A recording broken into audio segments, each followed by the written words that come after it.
Hello there, and welcome. Tonight, we're going to find a little bit of peace and a little bit of wonder in a place you might not expect it. We're going to drift back to a time of castles and kingdoms, not to look at the battles or the politics, but at the quiet, strange, and often bizarre world of what it meant to simply get dressed if you were a king or a queen. We'll come to appreciate the silent, heavy language of the clothes they wore, a story told in silk, wool, and thread. But before we travel back, if you find a little comfort here tonight, I would be so grateful if you'd leave a quiet like on the video, or perhaps subscribe to the channel. It lets me know that these stories are helping you find rest. And as always, I'd love for you to leave a comment, just to say hello and mention where in the world you're listening from. It always amazes me how many of you are listening from different parts of the world, all settling in for the night together, under the same moon. Now let's begin to settle in. Find that cozy spot in your bed. Pull the covers up around you and feel their gentle weight. Take a slow, deep breath in, and as you breathe out, let the day go. Let go of any lingering thoughts, any worries, and feel your body begin to melt into the mattress. Let your shoulders soften, your arms grow heavy, and your mind grow quiet. Just allow the sound of my voice to be a gentle guide.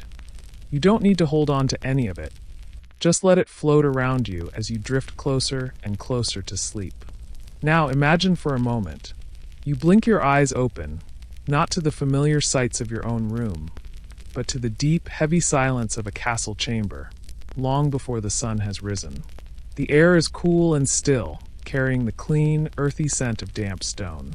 From a high, narrow window, a sliver of pale gray light filters in, just enough to trace the outlines of the room. You see the dark, heavy wood of a carved chest, the rough, uneven texture of the stone walls, and the soft, flickering dance of a single tallow candle on a small table, its flame casting long, sleepy shadows. You are lying on a straw mattress, firm and dense beneath you, and you pull a heavy wool blanket a little closer. It's scratchy, but it's warm. The only sounds are the last, soft crackles of a dying fire in the grand hearth across the room, and perhaps the faint, distant echo of a guard's footsteps in a stone corridor far, far away. You are in the high Middle Ages, a time of great ceremony and stark simplicity. You are a member of the royal court, perhaps an attendant to a noble or a distant relative of the royal family. You live within these cold stone walls. Your life is privileged, yes, but it is not a life of comfort. It is a life measured in ritual. And much of that ritual, much of that discomfort, begins with the simple act of getting dressed. Today, like every day, will be a slow and deliberate ceremony of layers, a quiet battle with strange fabrics, peculiar shapes, and the heavy, burdensome weight of royal fashion. As we settle into the quiet stillness of this medieval morning, let the world outside your window fade away. There is nothing to do right now, nothing to remember, just the simple act of breathing as our story begins to unfold. Tonight, we are exploring the world of medieval royalty, but through a different door. We are not here for the clash of swords or the politics of the throne. Instead, we are here for the soft rustle of silk, the heavy drape of velvet, and the quiet, painstaking labor that went into every garment worn by a king or queen. Fashion, at this time, was not a matter of personal taste. It was the most powerful language of all.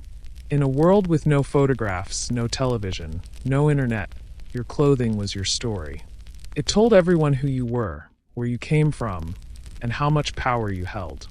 Every color, every fabric, every jewel sewn into a sleeve was a declaration. The world of medieval fashion was a slow world. Everything was made by hand, with a patience we can hardly imagine today. The wool was shorn from sheep, cleaned, carded, and spun into thread. The linen was grown in fields, harvested, and beaten until its fibers were soft enough to be woven. The colors themselves were a kind of magic coaxed from the earth. Deep, rich reds from the bodies of tiny insects, brilliant blues from the leaves of the woad plant, and royal purples, so rare they were worth more than gold, painstakingly extracted from thousands of tiny sea snails. These clothes were not just beautiful. They were heavy, restrictive, and often deeply uncomfortable. They were built for ceremony, not for ease. They were designed to create an image of power so absolute that it seemed almost divine. So, as we begin our journey tonight, let's start where every medieval life began, no matter how royal.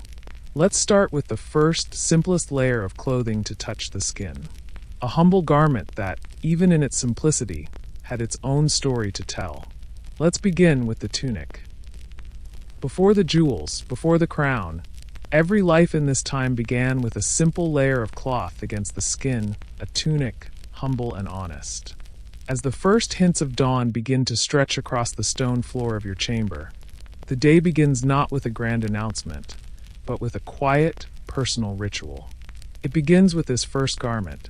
Let your mind drift and imagine the feel of the fabric. For most people in this medieval world, a tunic would be made of wool.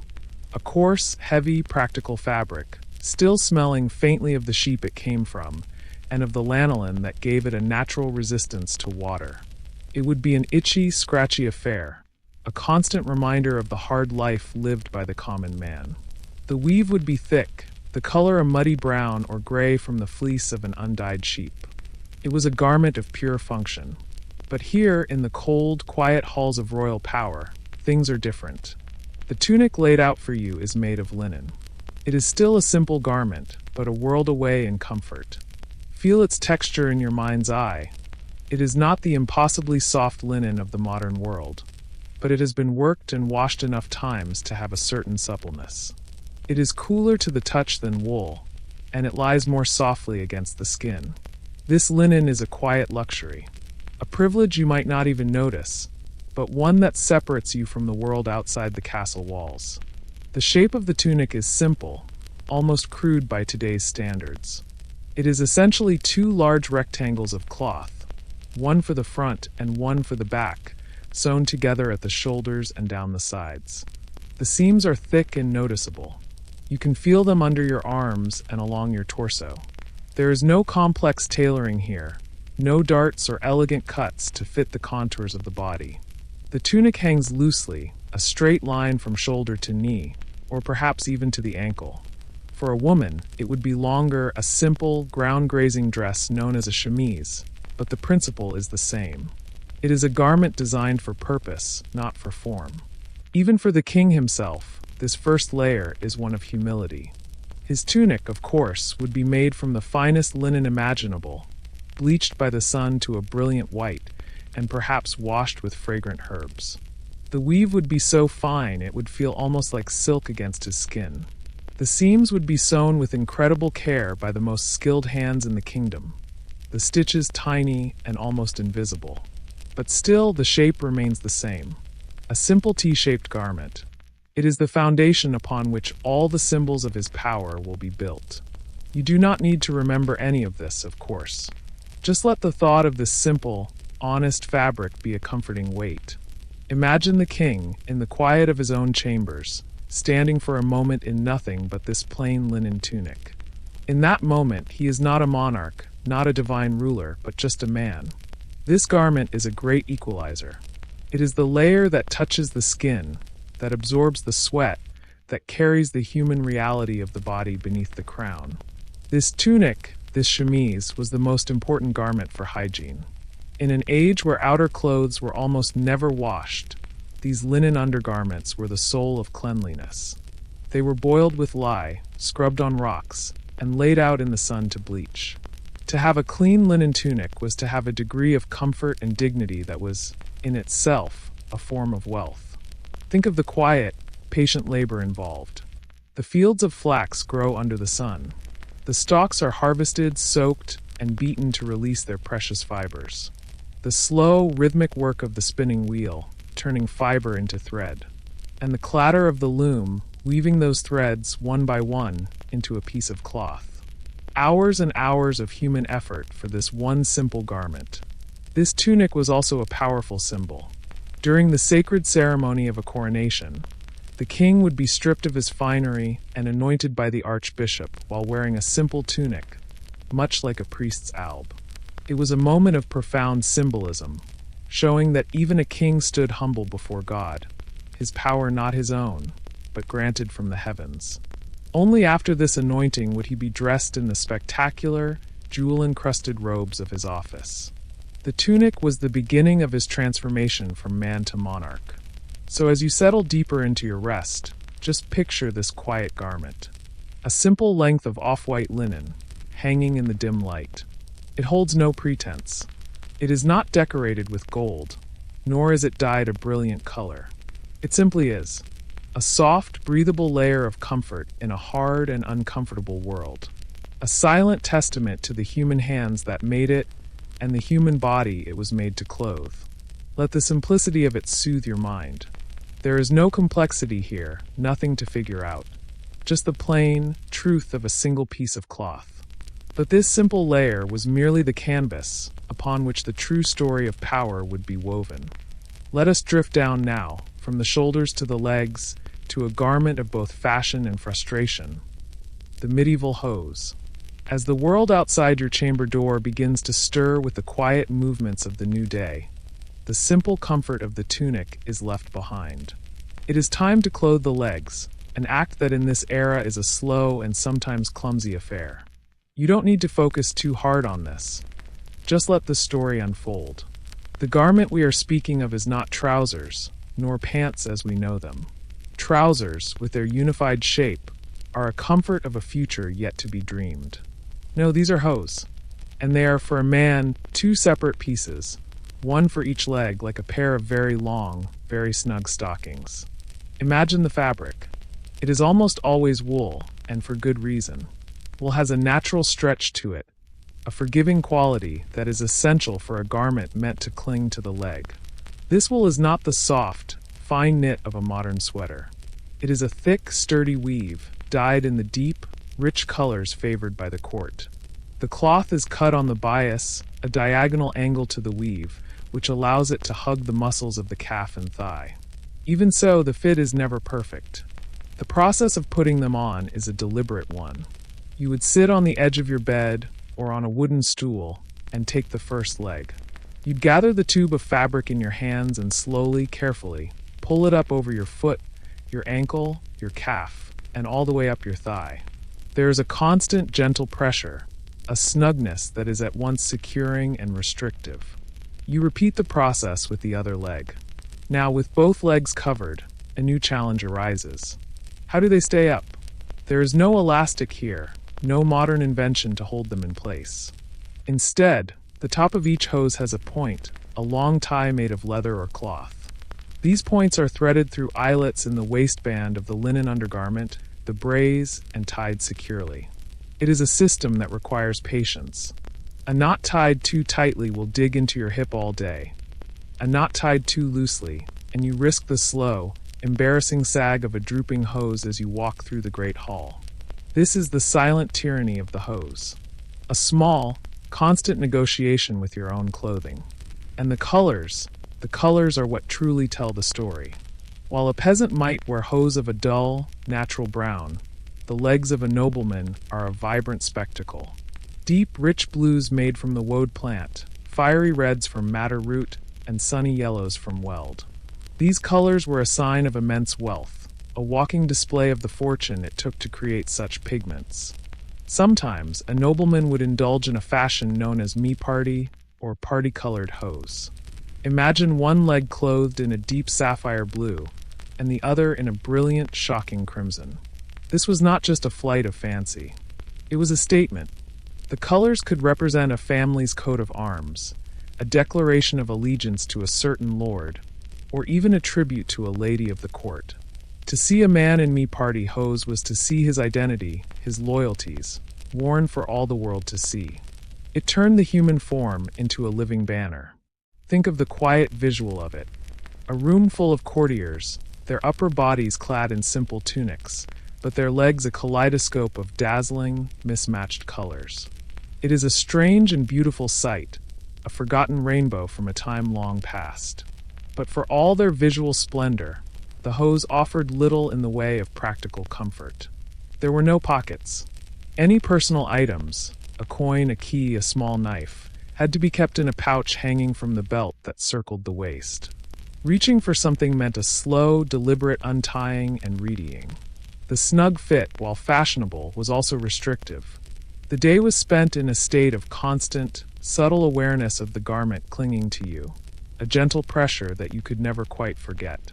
You can let your own legs feel heavy and relaxed now, sinking into the softness of your bed. Feel the freedom from such restrictive clothes.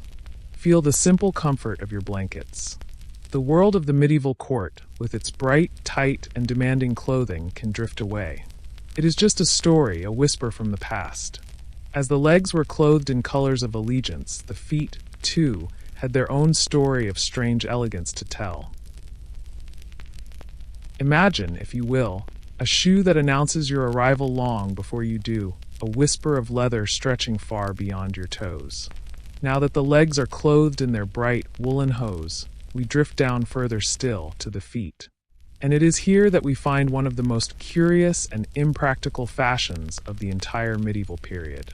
They were called krakows, or sometimes polanes, names that hinted at their supposed origins in Poland.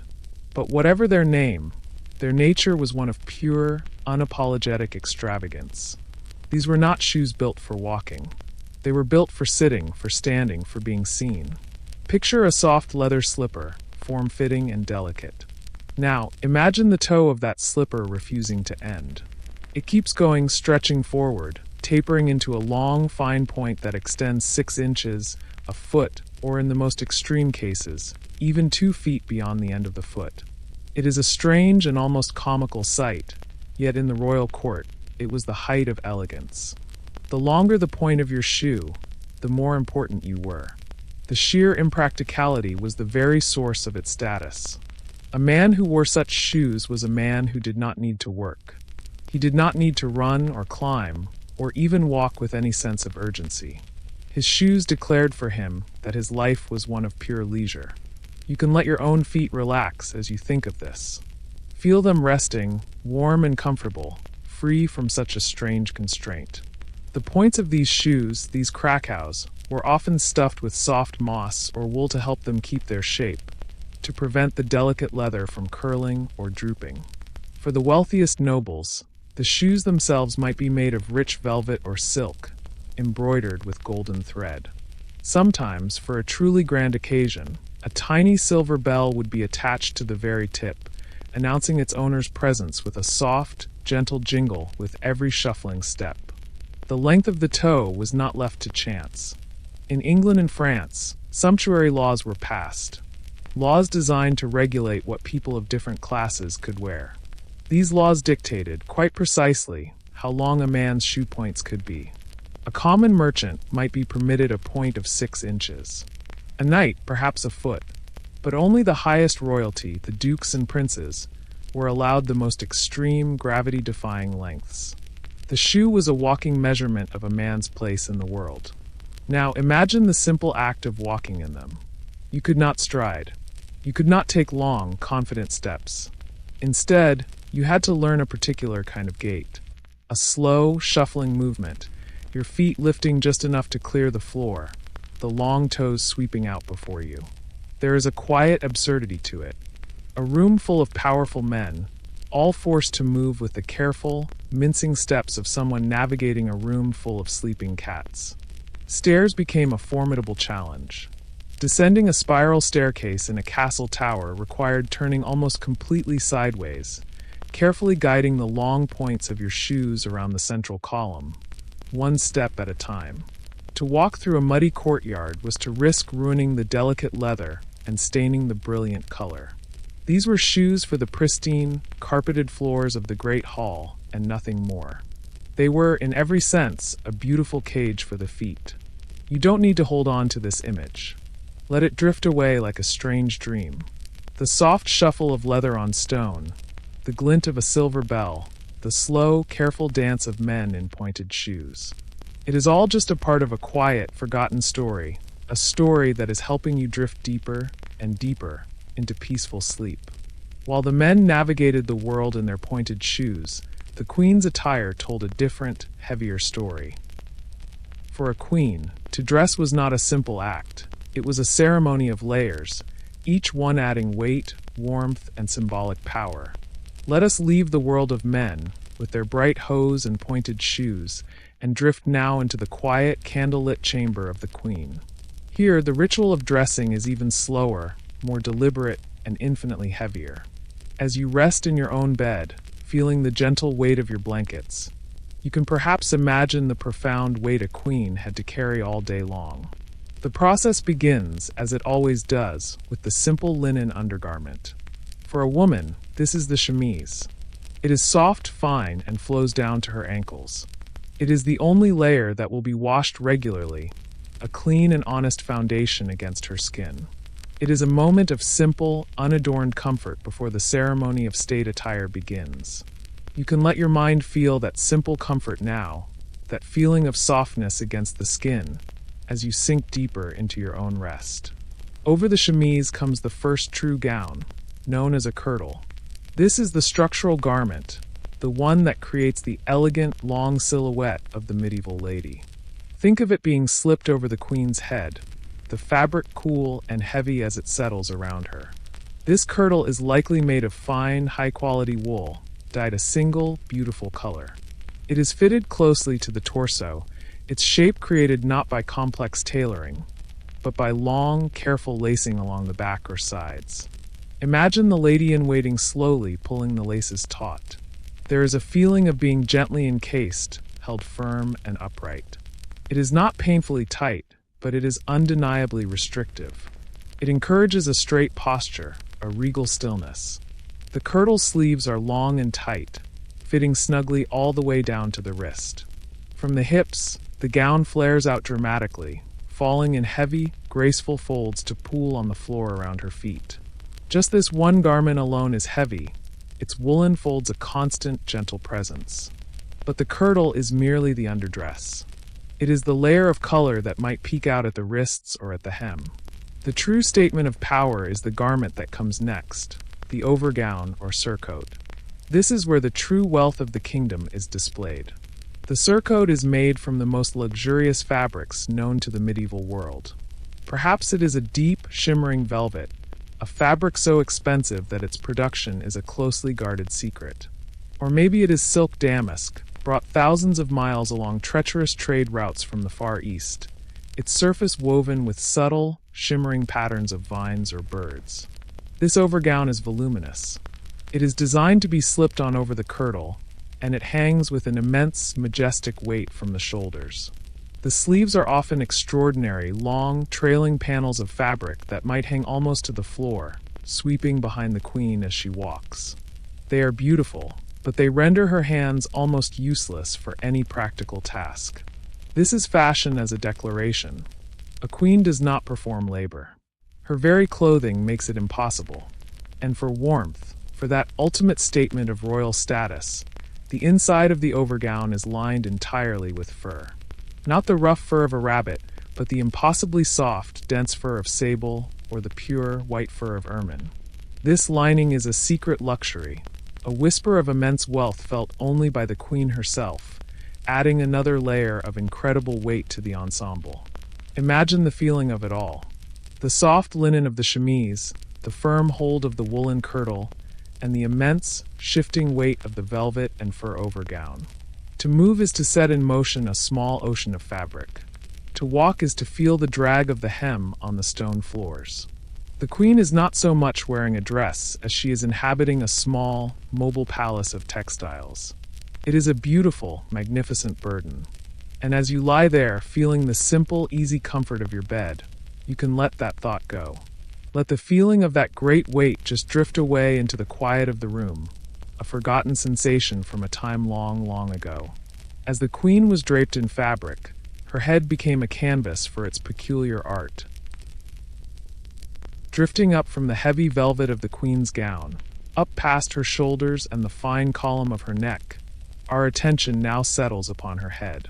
For as the queen was draped in fabric, her head became a canvas for its peculiar art, a strange and beautiful architecture of its own. In the grand halls of the late medieval court, a new shape began to reach for the heavens, not in stone and mortar, but in silk and buckram. This was the age of the hennin, the iconic cone-shaped headdress that seems to defy gravity itself. You may already be drifting into a state of deep relaxation, and that's perfectly fine. There is no need to hold on to these details.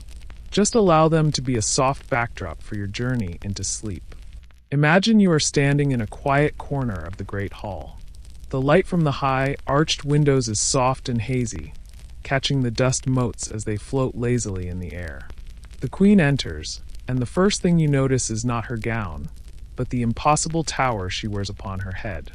It is a perfect, slender cone, rising at a sharp, elegant angle. It could be a foot tall, or even two. In the most fashionable courts of Burgundy, some hennons were said to be 3 feet in height, so tall that a lady had to tilt her head to pass under a doorway. Let's think for a moment about how such a thing could be made. It was not heavy despite its size. The structure was a cone of stiffened material, perhaps a light card or buckram, which is a coarse linen stiffened with paste. This frame was then carefully covered in the most luxurious fabric. It might be a deep, lustrous silk velvet that seemed to drink the light, or a fine silk damask that shimmered with every slight movement. The color would often match the lady's gown, creating a single, unbroken line of color from the floor to the sky. The creation of this headdress was a slow and patient art, and the wearing of it was a ritual in itself. It could not simply be placed upon the head. The hair had to be prepared first. For the hennin to sit properly, the forehead had to be high and smooth, a perfect oval. To achieve this look, noble women would often pluck or shave their hairlines, sometimes by as much as an inch or two, creating an illusion of a longer face and a higher brow. The remaining hair would be pulled back tightly, braided, and pinned into a firm bun at the back of the head, creating a solid anchor for the headdress to be secured upon. There is no need to remember these details. They are just whispers from a forgotten time. Once the hair was prepared, the hennin itself was carefully placed, tilted back at a graceful angle. It was held in place with long, delicate pins, their heads sometimes decorated with a single pearl or a small polished gemstone. The balance had to be perfect. The slightest imbalance would be felt all day, a constant, nagging pressure. But the hennin itself was only half the story. The true magic came from the veil that was attached to it. A long, flowing piece of the most delicate fabric imaginable, often silk gauze or fine, almost transparent linen. This veil was attached to the very peak of the cone, and from there it floated down, cascading over the shoulders and down the back, sometimes trailing for several feet upon the floor. Imagine the sight of it. As the queen moves through the hall, this veil catches the air. It billows gently behind her, a soft, ethereal cloud of fabric. When she stands near a window, the light filters through it, making it glow with a soft, hazy light. It is a thing of pure, impractical beauty. It is like a captured wisp of a cloud, a bit of morning mist made solid. The veil softened the sharp, architectural line of the hennin, adding a touch of mystery and grace. Sometimes, the edge of the veil would be held by a fine wire, allowing it to be shaped into gentle curves that framed the face. To wear a hennin was to change your entire relationship with the world around you. Your posture had to be perfect. Your back straight, your chin held high, your neck long and still to balance the tower on your head. Any sudden movement was impossible. You learned to turn your head with a slow, deliberate grace. You glided rather than walked. Your awareness of the space around you became acute. You knew instinctively the height of every archway, the width of every door. You would turn your body sideways to pass through, your veil trailing behind you like a royal banner. It was a garment that commanded stillness. It forced a life of serene, unhurried elegance. And like the pointed shoes of the men, it was a declaration. It said that the wearer's life was so far removed from physical labor, so protected from the grime and rush of the outside world, that she could afford to wear a piece of architecture on her head, to float through her days in a cloud of silk. You can let yourself feel that stillness now. The slow, graceful movements of the court, the soft rustle of the veil, the feeling of perfect balance. Let these quiet, sleepy images carry you further down, into a place of deep and peaceful rest. There is nothing to do, nothing to be. Just the quiet rhythm of your breathing. These elaborate styles, these towering cones of fabric, required the hair to be almost completely hidden, tucked away from view, a secret beneath the silk. You don't need to remember this part, so just allow my voice to be a gentle sound in the background as your mind continues to drift. Beneath all the velvet and silk, beneath the jewel-toned hose and the magnificent gowns, lies a world of simple, honest linen. It is a secret world, not because it was forbidden, but because it was so utterly common, so profoundly practical, that it was rarely spoken of. Yet, it was perhaps the most important layer of all. Before we speak of the garments themselves, let us think about the fabric. Linen. In the medieval world, linen was a gift from the earth, a testament to patience. Imagine, for a moment, a vast field of flax under a pale blue sky, its delicate flowers swaying in a gentle breeze. This is where it all began. After the harvest, the flax stalks would be soaked in water for weeks, a process called retting, which allowed the tough outer stalk to rot away, leaving behind the precious, strong fibers within. These fibers were then beaten, scraped, and combed, a rough, physical process, until they became soft, fine threads ready for spinning. The spinning was done by hand, usually by the women of a household, with a simple spindle or a spinning wheel. It was a slow, meditative task, often done by the light of a fire in the long evenings. Hour after hour, the fibers were twisted into a continuous, strong thread. Then came the weaving on a large wooden loom. The rhythmic clack-clack of the shuttle passing back and forth, weaving the threads together, was one of the most common sounds in any village or castle. It was the sound of creation, the sound of fabric being born. The linen that resulted from this long process was a remarkable material. It was strong, far stronger than cotton. It was absorbent, and most importantly, it could be washed and washed and washed again. It could withstand the harsh, lye-based soaps and the vigorous scrubbing against river stones. It could be laid out in the sun to bleach, the rays of the sun whitening and purifying the fabric. This is why linen was the universal choice for undergarments. While the magnificent outer gowns of a king or queen might never be fully washed, these inner layers were a bastion of hygiene. They were the barrier between the skin and the expensive, unwashable velvets and furs. They absorbed the sweat and oils of the body, and in doing so, they protected the priceless garments worn over them. Now, let us imagine the queen's chemise again. It is a simple, almost shapeless gown of fine, sun-bleached linen. It is utterly devoid of decoration. Its beauty is in its purity, its cleanliness.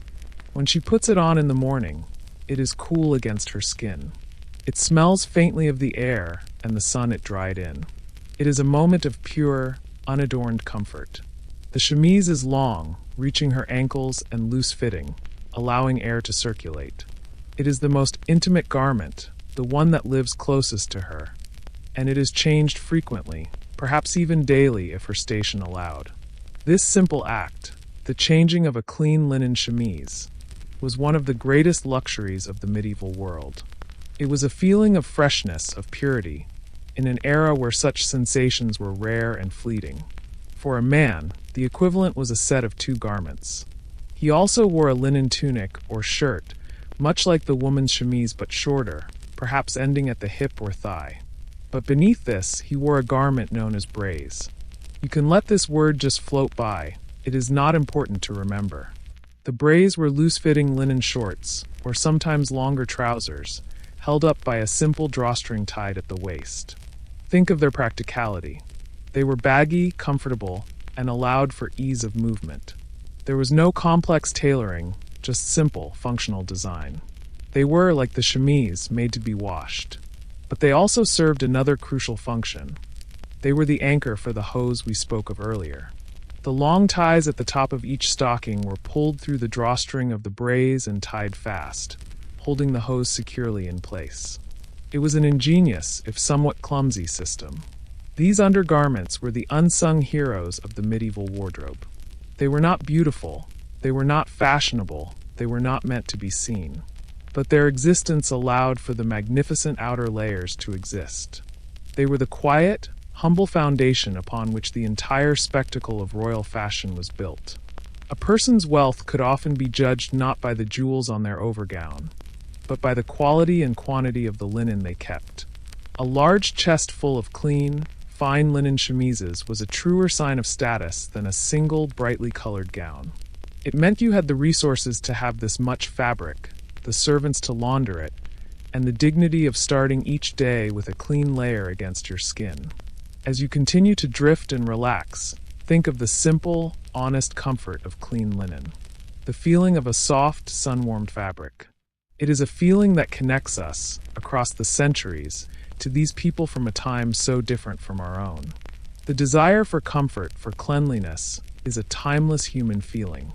And in this small, quiet detail, this secret world of undergarments, we find a touch of that shared humanity. Let your mind rest on this simple thought.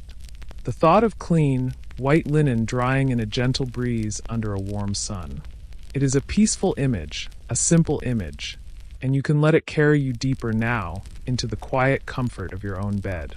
While the hidden layers were simple, the visible fabrics told a story of incredible expense and distance. Let's float now into a different part of this medieval world. Let us drift away from the stone chambers and into the dyer's workshop, a place of bubbling pots and patient hands, where the colors of the earth were born. As we begin, allow your body to sink even deeper into the comfort of your bed. There is nothing you need to do, and nothing at all that you need to remember. Just allow these words and these images to be a gentle current, carrying you peacefully towards sleep. In the medieval world, for most people, life was lived in a palette of muted earthy tones. The world was the color of dirt, of wood, of undyed wool, of gray stone and overcast skies. Color was a rarity, a luxury so profound it was almost a form of magic. A flash of brilliant blue or a deep, shocking red was not just a pretty sight. It was a statement of power, a miracle of chemistry, and a symbol of immense wealth. The clothes of the common folk were humble and practical, but the garments of the court, the garments of the king and queen, they were a slow, deliberate rainbow. Imagine now a workshop standing on the outskirts of the castle town, near a running stream. The air here is thick with strange smells, some earthy, some sharp, some sweet. It is a smell of boiling water, of wet wool, of wood smoke, and of the strange and secret ingredients used to coax color from the natural world. Inside, great wooden vats, some as tall as a man, stand in rows over smoldering fires. Steam rises from them in slow, lazy clouds, catching the light and making the air soft and hazy. A master dyer and his apprentices move with a slow, unhurried rhythm that has been passed down for generations. Their hands and arms are stained with the ghosts of past colors, a permanent tapestry of their life's work. This is a place of patience, a place where time is measured not in hours, but in the slow, gradual transformation of a simple piece of cloth into a treasure. Let us first think about the color of power, the color of passion and nobility, red. The most common red came from the root of the madder plant. Picture the apprentices digging in the earth, pulling up the long, tangled roots. These roots would be washed, dried for weeks or even months, and then painstakingly ground into a fine reddish-brown powder. The dyer would take this powder and slowly stir it into a vat of warm water, adding a substance called a mordant, often alum, a mineral salt, which helped the color bind to the wool or silk fibers. A length of clean, wet cloth would be submerged in this murky, reddish bath. And then the waiting would begin. For hours, the cloth would steep, gently stirred with a long wooden paddle. The process was slow, the change subtle, but gradually, the fibers would drink in the color, emerging from the pot as a soft, beautiful red, the color of a summer berry or a fading sunset. But for the truly vibrant, awe-inspiring reds, a much more precious substance was needed. This was kermes, a dye produced from the dried bodies of tiny scale insects that lived on the kermes oak trees of the Mediterranean. Imagine women and children spending countless hours under the hot sun, carefully scraping these tiny, crimson shells from the bark. They looked like small, hard berries, and it took thousands upon thousands of them, a mountain of tiny lives, just to produce a few ounces of dye. The insects would be dried and crushed into a brilliant scarlet powder. This powder, when mixed in the dyer's vat, created a red of unparalleled intensity, a true fiery scarlet. This was the color for a king's ceremonial robe, or for a cardinal's vestments. To wear a garment dyed with kermes was to wear a fortune. It was a color that spoke of incredible expense and untouchable status. Now let your mind drift from the fiery reds to the deep, calming blues. Think of the color of the sky at twilight, or the deep blue of a northern sea. In the medieval world, this color came primarily from the leaves of the woad plant. The process of creating blue from woad was long, difficult, and famously unpleasant. The leaves were harvested, crushed into a paste, and then formed into balls to be dried and fermented. This fermentation process was pungent, creating a strong, sharp smell that filled the air for miles around the dyer's workshop. The fermented woad balls were then broken up and added to a vat with a fermenting agent, something to create an alkaline solution. The dyer would tend to this vat for days, keeping it warm, stirring it carefully, watching for the right signs. When the time was right, a piece of cloth submerged in this vat would come out a strange, pale, greenish yellow. It seemed as if nothing had happened. But then the magic would occur. As the cloth was lifted into the air, the oxygen would react with the chemicals from the woad, and before your very eyes, the fabric would transform. The pale green would deepen, shift, and miraculously blossom into a rich, beautiful blue. It must have seemed like sorcery, to watch color appear from the air itself. It is a quiet, wonderful thought, a gentle transformation. You don't need to remember the names of these plants or the steps in the process. Just let the idea of this slow, patient magic lull your mind into a state of peace. And then there was purple, the color of emperors, of popes, of divinity itself. True purple was the rarest and most legendary color of all. For centuries, its source was a secret held by the city of Tyre, on the coast of Lebanon. It came from the sea. It was extracted from a tiny gland inside 2 different species of sea snail. Imagine fishermen wading in the shallows, gathering these snails by the tens of thousands. Each snail, when broken open, would yield just a single drop of a clear, mucus-like fluid. This fluid, when exposed to sunlight and air, would undergo a stunning transformation, turning from clear to yellow, to green, to blue, and finally, to a deep, permanent, majestic purple. The sheer amount of labor was staggering. It was said that it took over 10,000 snails to produce enough dye for the hem of a single garment. Because of this, Tyrian purple was quite literally worth more than its weight in gold. Its use was fiercely controlled. In the Roman Empire, only the emperor was permitted to wear a full toga of Tyrian purple. This legacy of imperial power lingered, and throughout the Middle Ages, true purple remained a color of almost mythical status, reserved for only the highest echelons of royalty and the church. Its secret was eventually lost, but the legend of its splendor remained. So as you lie here, resting comfortably, you can imagine this slow rainbow of the medieval court. A world where color was not a simple choice, but a story. A story of the earth, of the sea, of patient hands and secret knowledge.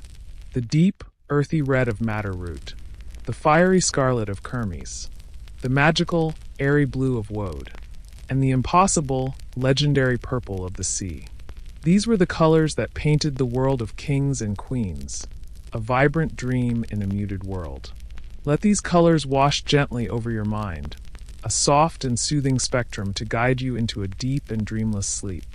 These precious colors were often painted onto cloth not just with dye, but with the even more delicate and patient art of needle and thread.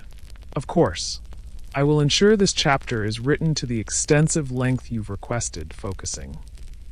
In the quiet corners of the castle, away from the clang of the blacksmith's hammer and the bustle of the great hall, another art form was slowly taking shape, one needle prick at a time. This was the art of embroidery, a silent, patient craft that transformed simple cloth into a painted story. You can let your mind settle now, finding a comfortable stillness. There is no need to follow every word, but just to let the rhythm of the story be a gentle guide, leading you further into rest.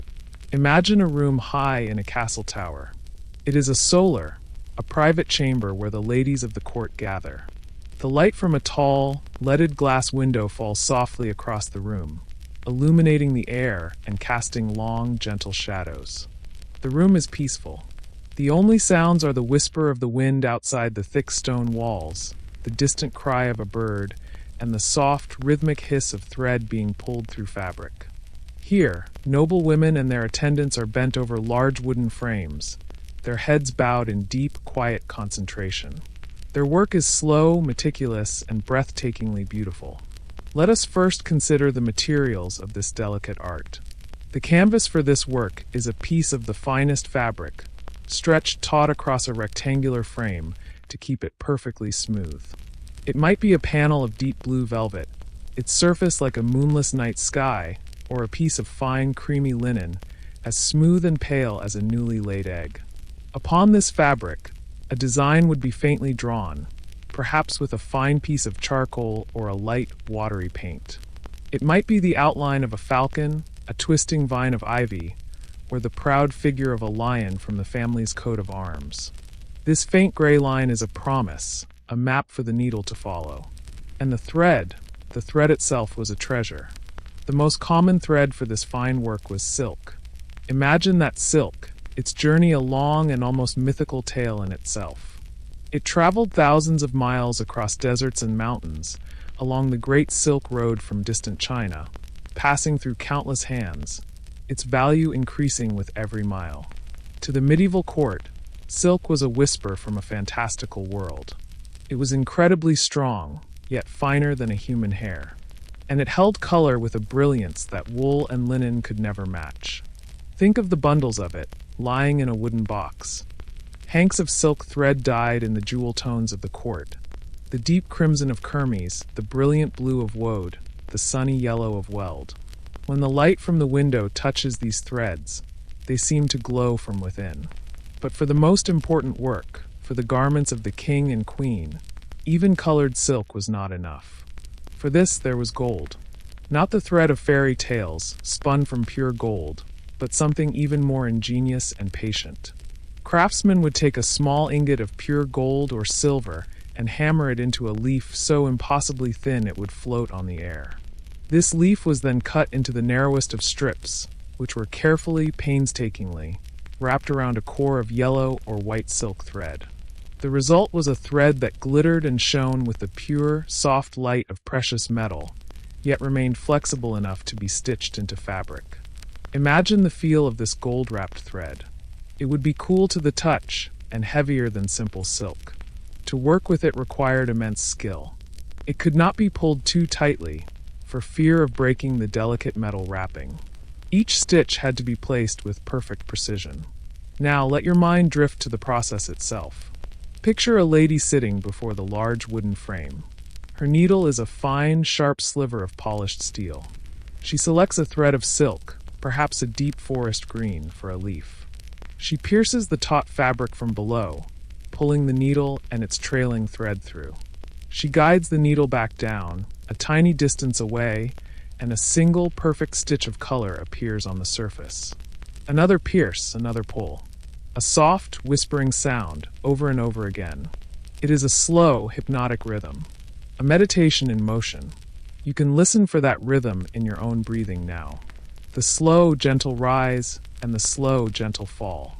Each breath is like a stitch, marking the quiet passage of time as you relax more and more deeply.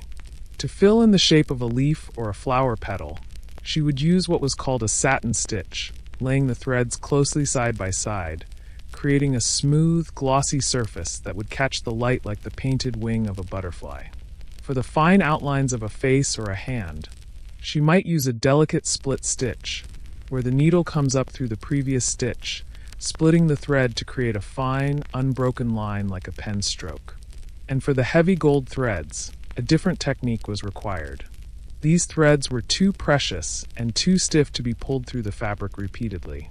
Instead, they were laid upon the surface of the velvet or linen, and then carefully stitched into place with tiny, almost invisible stitches of a finer silk thread. This technique was called couching, and it allowed the gold to lie upon the fabric like a sculpture of pure light, creating raised, glittering surfaces that would shimmer and flash with every movement of the wearer, especially in the flickering light of candles or the great hearth fire. Let us think now of the images she might create. Perhaps it is a heraldic device for the king's surcoat. She would lay down the gold threads to form the proud outline of a lion, its mouth open in a silent roar. Then, with a thread of brilliant red silk, she would fill in its body, each stitch perfectly placed, creating a creature of fierce, majestic beauty. Or maybe she is working on a panel for the queen's gown, a delicate, intertwining pattern of ivy vines, their green silk leaves twisting around branches of silver thread, with small, white pearls stitched in place to represent berries. This was not simply decoration. It was storytelling. The embroidery on a garment could tell you everything you needed to know about its wearer. It could display their lineage with a detailed coat of arms. It could speak of their piety with scenes from the lives of saints. It could even tell a story of romance with the personal emblem of a beloved lady or knight stitched discreetly near the heart. One of the most famous examples of this storytelling is the Bayeux tapestry, though not technically a tapestry, but a massive work of embroidery. On a long stretch of linen, English women stitched the story of the Norman conquest, complete with knights, ships, and a comet blazing across the sky. It is a history book written not with ink, but with wool thread. This work took time, an incredible amount of time. A single, heavily embroidered garment could take months, or even years, to complete. It was done in the quiet moments of the day, a peaceful and virtuous occupation for noble women. It was a display of their patience, their artistry, and their devotion. The finished piece was more than just a piece of clothing. It was an heirloom, a work of art, a treasure to be passed down through generations. It carried the story of the hands that made it, of the quiet hours spent in the dim light, stitching dreams into fabric. So let your mind rest on that peaceful image. The quiet room, the soft light, the gentle, rhythmic motion of the needle. The slow, patient birth of a golden lion, or a silver vine, or a scarlet flower. There is no hurry here. There is only the steady, calming repetition of the stitch. A quiet art for a quiet time. Let that gentle rhythm soothe you, letting your thoughts drift and fade, like the soft colors of a well-worn embroidery. But not all that glittered was thread. Some of it was cold, hard, and pulled from the depths of the earth. But not all that glittered was thread. Some of it was cold, hard, and pulled from the depths of the earth. As the magnificent embroidered garments were created, another layer of splendor was often added, one that spoke not of patient craftsmanship, but of raw, undisguised, and heavy wealth. This was the splendor of jewels. Let your mind drift and settle into a state of deep calm. There is no need to hold on to any of these words. They are simply sounds, like the gentle lapping of water against a distant shore, here to guide you into a place of profound rest. In the medieval world, gemstones were regarded with a sense of awe and mystery that we can hardly imagine today. They were not simply beautiful stones. They were believed to be condensed pieces of magic, tangible fragments of divine power. They were thought to hold virtues, to offer protection, and to heal the body and soul. The modern science of gemology, with its focus on cut, clarity, and carats, did not exist. Instead, the value of a stone was judged by two things: the intensity of its color and its sheer size. The art of faceting, cutting a stone into many tiny, angled planes to make it sparkle, was still centuries away. Instead, gemstones were polished. Imagine a court jeweler holding a rough, cloudy stone in his hand. He would spend countless hours grinding it against a spinning wheel, using sand and water as an abrasive. The process was slow, patient, and deliberate. He was not trying to make the stone glitter with fire. He was trying to awaken the deep, soulful color that slept within it. The result was a stone with a smooth, domed, highly polished surface, known as a cabochon. When you held it to the light, it did not flash or sparkle. It glowed with a deep, liquid luminescence, as if it were lit from within. Let us think of the journey these stones made to reach the royal court. Think for a moment of the sapphire. In the medieval mind, its deep, celestial blue was the color of the heavens, a symbol of truth, wisdom, and divine favor. These stones made an incredible journey from the distant, mysterious mines of Ceylon or Kashmir.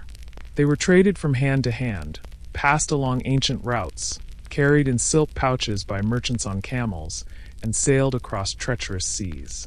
By the time a fine sapphire reached a European court, it was imbued with the mystery of its long journey, an object of immense rarity and wonder.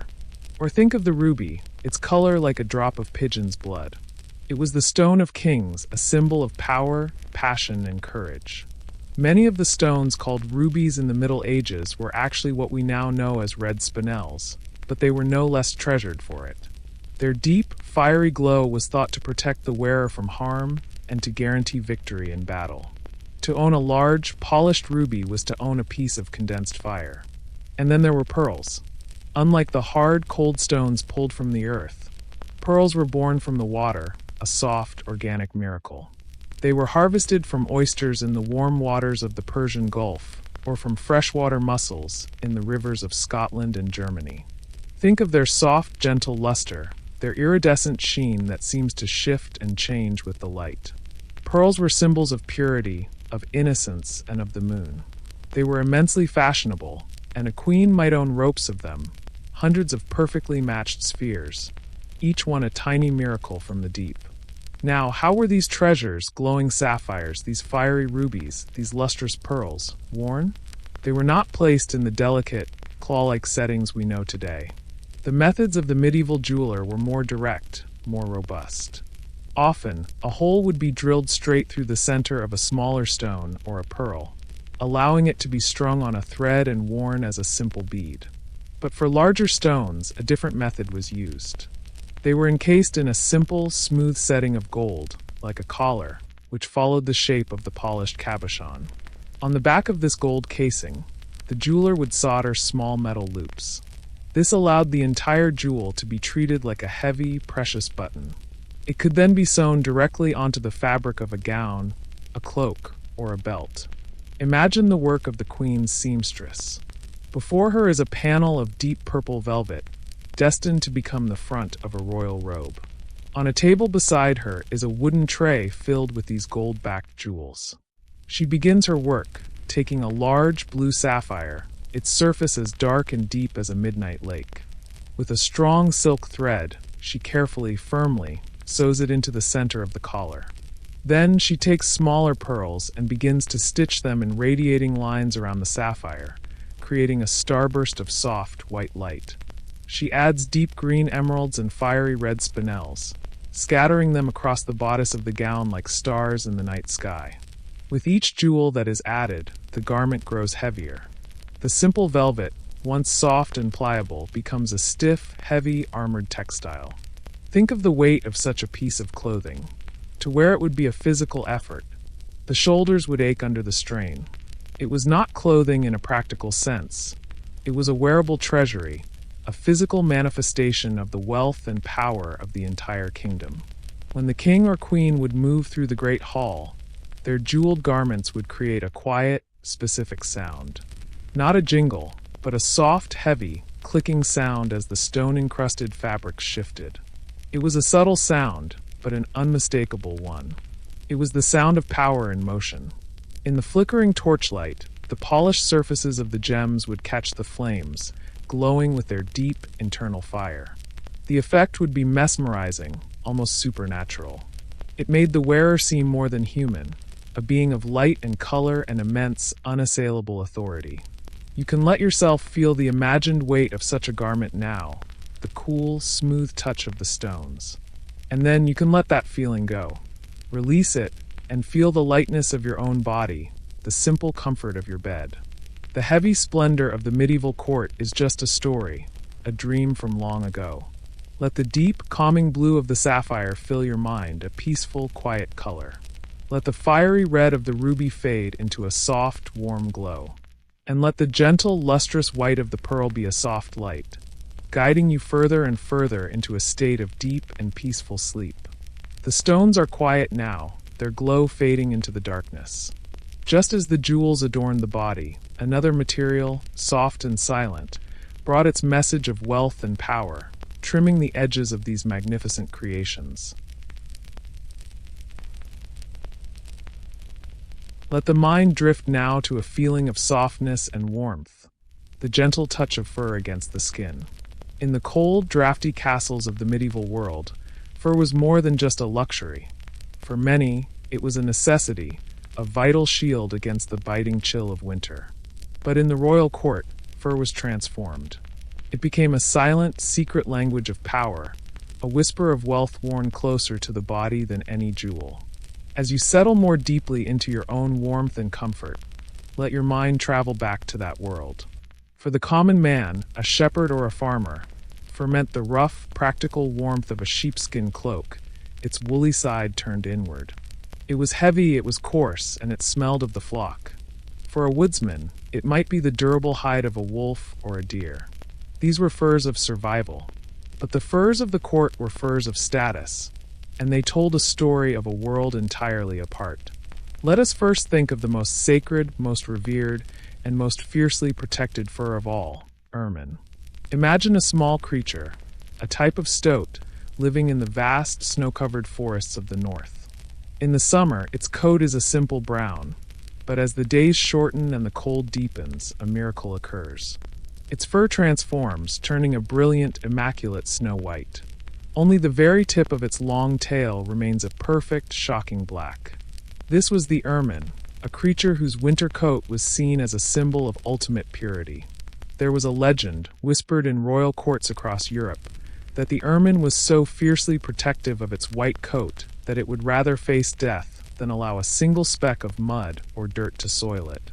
Hunters, the story went, would corner an ermine by surrounding its den with mud, and the proud creature would surrender rather than defile its own purity. Whether true or not, this legend gave the fur its profound symbolic power. To wear ermine was to wrap oneself in nobility, in spiritual purity, and in Christ-like virtue. It was a fur that only kings, queens, and the highest members of the royal family were permitted to wear. The sight of it was breathtaking. Imagine a king's coronation robe, a vast cloak of deep scarlet velvet. Its entire lining, unseen to the world, might be made from hundreds upon hundreds of these tiny snow-white pelts, stitched together with invisible seams by a master furrier. The only part visible to the court would be the wide collar and the deep cuffs, which were turned back to reveal the fur's magnificence. And across this sea of white were dotted the single black tail tips, arranged in a precise, repeating pattern. The effect was graphic, stark, and utterly majestic. It was a visual declaration that the wearer was not just a ruler, but a figure of flawless moral authority. The pure white was their purity, the black dots, a reminder that even in perfection, there is a touch of the mortal world. Now, let us imagine another fur, the dark and glossy jewel of the forest, sable. If ermine was the color of pure light, sable was the color of deep, luxurious shadow. These small, slender animals lived in the cold, remote forests of the north, in the lands that would one day become Russia. The journey to acquire their fur was long and perilous, making it almost as expensive and sought after as ermine. Think of the feel of sable. It is one of the softest, silkiest, and most dense furs in the world. To touch it is to feel a coolness and a weight that speaks of pure quality. Its color is a deep, lustrous brown, so dark it is almost black, with hints of silver or blue within its depths. Unlike the stark, graphic statement of ermine, sable was a fur of subtle, elegant power. It was worn by dukes, by wealthy bishops, and by the queen on less formal occasions. A robe lined with sable would feel like being wrapped in liquid darkness. It was incredibly warm, yet surprisingly lightweight. To wear sable was to project an aura of quiet, confident, and worldly power. It was the fur of a connoisseur, someone who appreciated the finest things but did not need to shout about it. You can let your own body feel an imagined sense of that warmth now. The feeling of being completely, securely enveloped. Let that imagined warmth spread through your limbs, loosening any remaining tension, helping you to relax even more completely. There was another fur, one seen frequently in paintings and in the coats of arms of noble families. This was vair. The word itself sounds soft, like a whisper. Vair was not from one animal, but from the winter coats of hundreds of tiny red squirrels. In winter, the squirrel's back would turn a soft, smoky blue-gray, while its belly remained a clean, bright white. The art of the furrier was to take these very small pelts and stitch them together in a repeating pattern. Imagine the painstaking work. The furrier would cut the pelts into small, shield-like shapes. He would then arrange them, alternating a gray piece with a white piece, sewing them together with the tiniest of stitches until they formed a large, seamless sheet of fur with a beautiful, wavy, checkerboard pattern of blue-gray and white. To line a single cloak with vair could require the pelts of 400 or 500 squirrels. The final effect was a beautiful, almost hypnotic pattern, a soft geometry of cloud gray and snow white. It was a fur that was instantly recognizable, a symbol of high nobility. When you see a coat of arms from this period, you will often see this pattern represented by a series of blue and white shield shapes. This is the heraldic symbol for vair, a permanent reminder of the importance of this patterned fur. Of course, there were other furs as well. The rich red of the fox, the dense brown of the beaver, even the humble gray of the rabbit. Each had its place in the great hierarchy of medieval life. But none carried the symbolic weight, the sheer, breathtaking luxury of ermine, sable, and vair. Think for a moment of the furrier's workshop. It is a quiet place, filled with the faint, musky scent of cured pelts. The furrier sits on a low stool, his cutting board before him. He works not with shears, but with a small, razor-sharp knife. He knows that every inch of these precious skins is valuable. His cuts are precise, his movements economical. He matches the color and texture of each pelt with an expert eye, ensuring the final garment will look like it was made from a single magical creature. His stitches are tiny, hidden within the fur itself, so that the lining of a great robe appears as a flawless, unbroken sea of softness. It is a slow, quiet, and incredibly skilled craft. To wear a fur-lined garment was to be insulated from the world, both literally and figuratively. It cocooned the wearer in a layer of warmth and silence. The heavy, fur-lined robes would muffle sound, making the wearer's movements seem more stately, more serene. To put on such a garment was to feel the immense, comforting weight of your status settle upon your shoulders. It was a constant, physical reminder of your place in the world.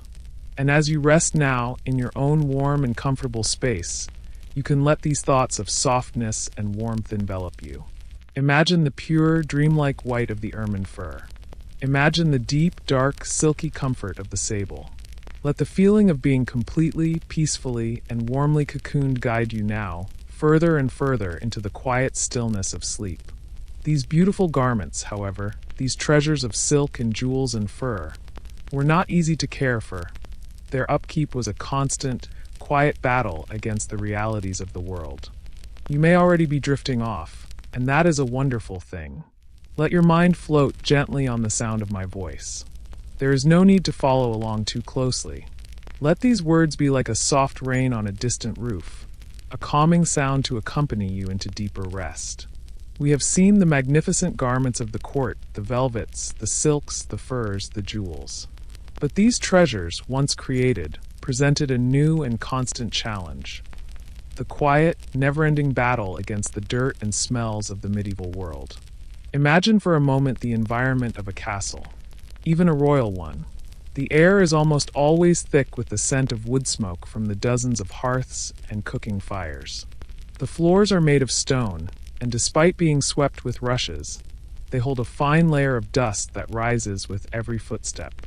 The great hall, after a feast, is a landscape of spilled wine, dropped crumbs, and grease from the roasted meats. The unpaved courtyards outside are a world of mud in the rain and dust in the sun. This was the world these beautiful, priceless garments had to survive. Now, think of the garments themselves. That magnificent velvet robe, lined with ermine and stitched with gold thread and pearls. The immediate, modern thought would be to wash it. But this was an impossibility. It was a thought so impractical it would never have even occurred to a medieval lady or her servants. To submerge such a garment in water would have been to destroy it utterly. Let us consider why just for a moment. You can let these details drift by like clouds in a slow sky. The velvet, with its soft, dense pile, would become a matted, ruined mess if soaked and scrubbed. The delicate leather backings of the hundreds of tiny fur pelts in the lining would grow stiff, cracked, and brittle as they dried. The fur itself would clump and lose its softness. The brilliant colors of the silk embroidery threads, dyed with natural plant-based pigments, would bleed into one another, creating a sad, murky stain. And the heavy gold threads, with their delicate wrapping of metal, could tarnish or break. The pearls would lose their luster, and the sewn-on jewels could be loosened and lost in the vigorous process of washing. To wash the robe would be to wash away a fortune. So what was done? How was this battle for cleanliness fought? It was fought not with water and soap, but with air, with brushes, and with the gentle, fragrant gifts of the earth. It was a war of quiet, patient maintenance. After a garment was worn, it would be taken by a servant, a valet, or a lady-in-waiting. Their first tool was a simple brush. Imagine a brush made from soft but firm animal bristles, bound to a smooth wooden handle.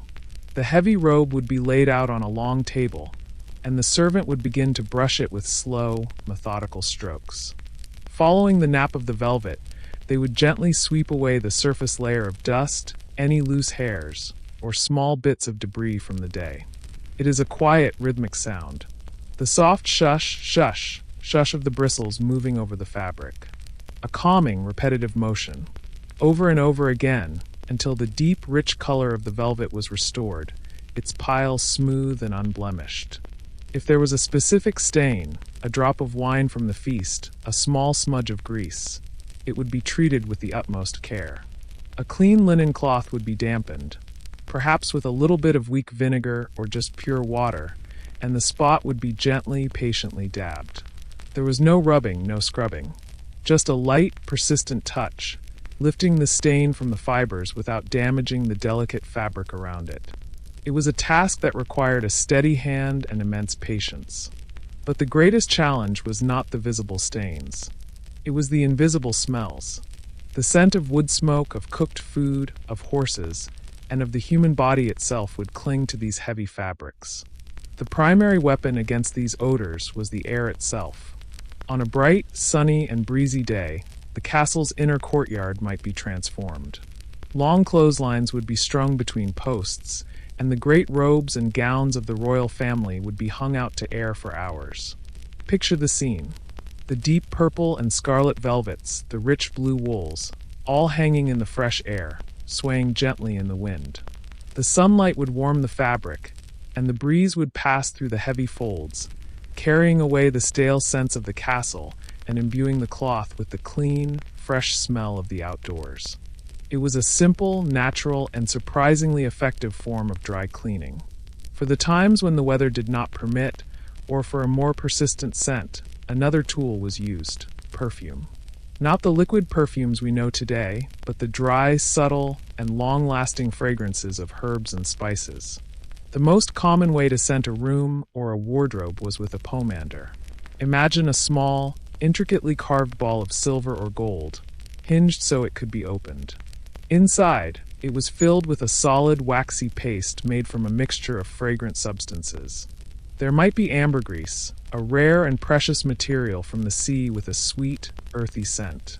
There might be musk, a powerful, animalistic scent that was highly prized. And there would be ground spices, cloves, cinnamon, nutmeg, mixed with the dried, crushed petals of roses and violets. This pomander would be carried in the hand or hung from a belt, releasing a gentle cloud of fragrance with every movement. Larger versions would be hung in the great wooden chests where the clothes were stored. When a garment was put away, it was never simply folded and forgotten. It would be carefully laid in a large, carved oak chest, its interior lined with clean linen. And scattered amongst the folds of the heavy robes would be small, cloth sachets filled with dried herbs. Imagine the gentle, calming scent of lavender, of rosemary, of cedar wood, and of dried mint. These scents would cling to the fabric, masking any lingering odors and keeping the garments fresh. They also had the practical benefit of repelling moths and other insects that could damage the precious wool and fur. To open one of these chests was to be greeted with a soft, beautiful herbal aroma, the perfume of the medieval wardrobe. And through all of this, we must remember the simple linen undergarments we spoke of before. They were the true foundation of this entire system, because the chemise and the braize could be, and were washed vigorously and often. They protected the outer layers from the worst of the dirt and odors. The constant, quiet battle for cleanliness was won, day by day, through this intelligent system of layers. The inner layer was for hygiene, the outer layer was for splendor. So, as you continue your journey into sleep, you can let go of any thoughts of chores or cleaning. Just imagine that clean, gentle, herbal scent of lavender and cedar. Let it be a calming presence in your mind. Think of the slow, rhythmic brushing of the velvet, a steady, soothing sound. And think of the great, colorful robes, swaying gently in a warm, sunny breeze. These are peaceful thoughts, simple thoughts. They are the quiet, boring details of a world long past, and they are here to help you let go, to relax completely, and to drift into a deep and untroubled sleep. The battle is over for the day. All is clean, all is calm, and all is well. As the years quietly passed, the styles of these magnificent garments would shift and change, but the quiet rituals of their care and the symbols of power they represented would remain. As the century turned slowly and quietly, from the 13th century to the 14th century, a new shape appeared in the royal courts of Europe. A new silhouette began to drift through the great halls, a garment of great volume and drama, one that consumed vast quantities of fabric and announced the importance of its wearer from across the room. The tailored, fitted lines of the earlier period began to soften, giving way to a fashion that was grand, theatrical, and overwhelmingly luxurious. This was the age of the hoppeland. You can let that strange-sounding word just float in your mind. Hoppeland. It is not a word you need to hold on to. Think of it only as a sound, a whisper from a time of splendor. As we explore this magnificent garment, allow yourself to feel the comfort of your own bed, the simple freedom of your limbs beneath the gentle weight of your blankets. There is nothing to do now but to listen and to let go. The hoppeland was worn by both men and women of the highest status, a testament to its universal appeal among the elite. It was, in its essence, a magnificent and voluminous robe. But to call it a robe is to understate its grandeur. Imagine a tent of the most expensive fabric, tailored to fit only at the shoulders, and from there, falling in a cascade of deep, heavy folds all the way to the floor. The creation of a single hoppeland required a staggering amount of cloth. Sometimes 12, 15, or even 20 yards of silk velvet or heavy wool damask would be used. In an age when fabric was one of the most expensive commodities a person could own, to wear a hoppeland was to wear the equivalent of a small fortune. The sheer volume of the garment was its first and most obvious statement. I am so wealthy, I can afford to be lost inside my own clothes. Let us imagine the slow process of putting one on. It would be lifted by servants, its great weight apparent. It would be settled onto the shoulders, and the fabric would fall around the body like a heavy curtain. It was often, though not always, belted high above the natural waist, just beneath the chest, creating a distinctive, high-waisted silhouette. This belting would gather the vast amounts of fabric into a series of perfectly arranged, tubular pleats that would fall, straight and uninterrupted, to the floor. Think of the deep shadows created within these folds, the way the light would catch the ridges, creating a sense of depth and architectural structure. The wearer seemed to be at the center of a flowing fabric column. But the true drama, the breathtaking theatricality of the hoppeland, was found in its sleeves. These were not the simple, functional sleeves of a common tunic. The sleeves of the hoppeland were a statement all their own. Imagine a sleeve that begins at the shoulder and grows wider and wider, opening up like the mouth of a great bell, until it hangs almost to the floor. These were funnel sleeves, and they were the very soul of the garment. To see a courtier in a hoppeland was to witness a constant, slow, and graceful dance of fabric. As they lifted a hand, this great cascade of cloth would move with them, revealing a flash of the garment worn beneath. They were, of course, entirely impractical. To eat, to write, to simply hold a goblet of wine, The wearer would have to artfully drape, fold, or even knot these great sleeves to keep them from dragging through the food or sweeping everything off the table. But that, again, was the point. The impracticality was a symbol of a life lived entirely for leisure and ceremony. And these magnificent sleeves were often decorated with an art form known as dagging. The edges of the fabric, instead of being simply hemmed, were painstakingly cut into intricate, decorative patterns. Imagine the trailing edge of a sleeve cut into the shape of dozens of delicate oak leaves, or the gentle, repeating scallops of a seashell, or even the sharp, geometric battlements of a castle wall. As the wearer moved, these patterns would flutter and dance, creating a beautiful, complex silhouette against the floor. It was a detail of pure, joyful artistry. And the inside of these sleeves held another secret. They were almost always lined with a contrasting color, or for the truly powerful, with fur. Picture a hopeland of deep, forest green velvet. As the wearer lifts his arm to greet a guest, the great sleeve falls open, revealing a brilliant lining of snow-white ermine, dotted with its iconic black tails. It is a sudden, shocking flash of wealth, a luxury meant to be revealed only in glimpses. The contrast between the dark velvet and the pure white fur was a feast for the eyes. The hopeland was also defined by its collar. It often featured a very high, stiff collar that encircled the neck, rising sometimes to the ears.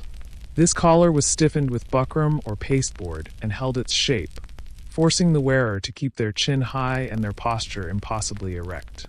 It framed the face, much like a pedestal frames a sculpture, adding to the sense of regal distance and formal dignity. To speak to someone wearing such a collar, you felt as though you were addressing a monument. As you lie here, warm and still, think of the feeling of being inside such a garment. It would be like being in your own private, luxurious tent. The sheer volume of the fabric would create a space around you, a barrier of velvet and silk. It would be incredibly warm, a welcome comfort in the drafty stone halls of a castle. And every movement would be accompanied by the soft, heavy whisper of fabric moving against fabric, and the gentle sigh of the hem trailing on the stone floor. It was a garment that slowed down time. You could not rush in a hopeland. You could only glide, a magnificent ship sailing through the halls of power. The men of the court often wore a shorter version, perhaps ending at the calf, which allowed for greater ease when riding a horse. But the principles of volume, of magnificent sleeves, and of luxurious fabric remained the same. It was a garment that announced, with every deep fold and every trailing sleeve, the dawn of a new, more flamboyant, and more confident era. Let that image stay with you for a moment. The great, heavy folds of cloth, the soft, deep colors, the trailing sleeves, like the wings of a magnificent bird. There is no need to analyze it, no need to understand its every detail. Just see it in your mind's eye as a beautiful, flowing shape. A shape of comfort, of warmth, of security. Let the idea of being so completely enveloped in softness deepen your sense of comfort now, as you lie wrapped in your blankets, safe and warm and perfectly still. Let the great, heavy hopeland be a symbol of the weight of the day, a weight that you can now let go of completely as you drift deeper and deeper into peaceful sleep. While the main garment was a drama of flowing fabric, the hands that emerged from those great sleeves were often adorned with their own quiet symbols of status and grace. Let's drift now to the smaller details, the quiet accessories that held both practical and symbolic meaning. As we have seen, the great garments of the court were designed for spectacle, for a grand and sweeping statement of power. But the medieval eye was also an eye for the particular, for the small, exquisite objects that completed the picture. These were not afterthoughts. They were essential components of the royal wardrobe, each with its own story, its own texture, and its own quiet purpose.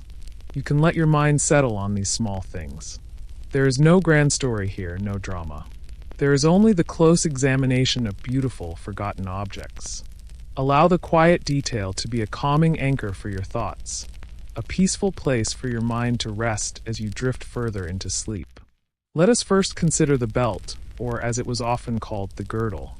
In an age of flowing, voluminous garments like the hopeland, The girdle was a necessary and beautiful instrument of shape. But it was so much more than a simple strap of leather. For royalty, the girdle was a piece of jewelry in its own right, a circle of splendor that sat upon the hips or was cinched high beneath the chest. Imagine a girdle made for a queen. It would not be a single piece, but a series of ornate metal plaques, linked together like a precious chain. Each plaque might be made of solid silver, or gold, or bronze gilded with gold. The surface of each plaque would be a tiny canvas for the artisan's skill. It might be decorated with delicate enamel work, swirling patterns of deep blue and crimson that looked like tiny stained glass windows. Or, each plaque could be set with a polished gemstone, a small sapphire, a garnet, or a luminous pearl, creating a repeating pattern of color and light. The buckle that fastened the girdle was often its most spectacular feature, a large and intricate piece of metalwork, perhaps carved in the shape of a lion's head or a Tudor rose. And from this buckle, the end of the girdle, the tongue, would not be tucked away. Instead, it would be long, sometimes reaching almost to the floor, and tipped with an ornate metal chape. This long, trailing end, decorated with its own jewels and engravings, would sway gently with the queen's every movement, a constant, graceful, and glittering pendulum marking her stately pace. The girdle was also profoundly practical. In an age where garments had no pockets, the girdle was the solution. It was a utility belt of the highest fashion. From it, a queen might hang a set of silver keys on a fine chain, a symbol of her dominion over the household. She might hang a small, embroidered pouch, or a pomander to perfume the air around her. A nobleman's girdle was equally important. From his, he would hang his purse and often, a decorative dagger known as a baselard. This was not always a weapon for fighting, but another piece of jewelry, its hilt carved from ivory or inlaid with silver, its scabbard made of richly tooled leather. The girdle, therefore, was both an ornament and a tool, a circle of beauty that held the few, essential items of daily life. Let us think now of that pouch, hanging from the gentle curve of the golden girdle. This was the medieval pocket.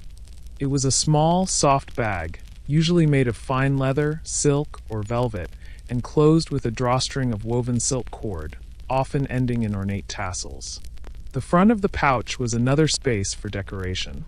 It might be embroidered with the wearer's initials or their coat of arms, a tiny personal banner. Imagine the feel of such a pouch. The soft, supple leather or the deep, plush pile of the velvet.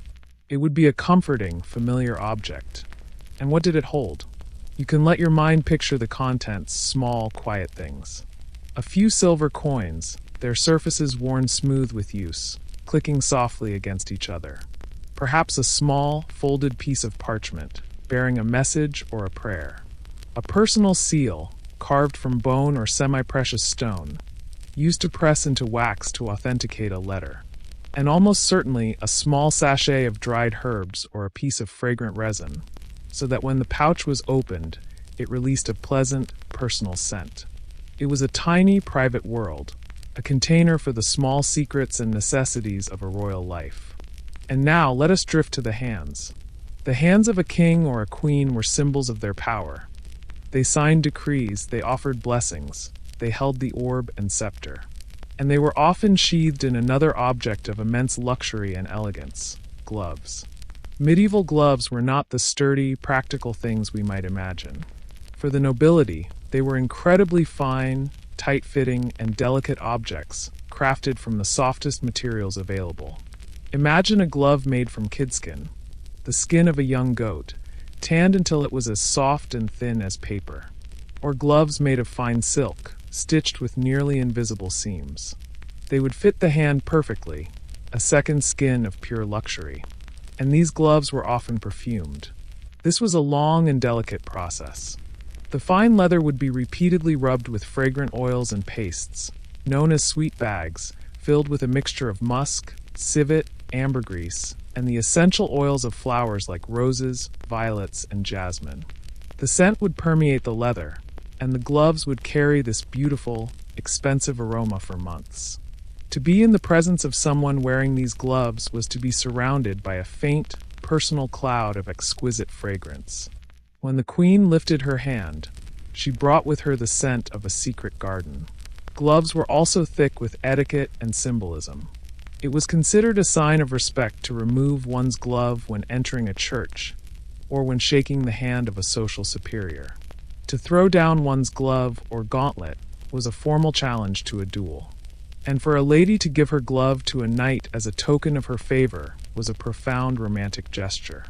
The knight would treasure it, perhaps tucking it into his helmet as he rode into a tournament, a fragrant, silken promise of his lady's regard.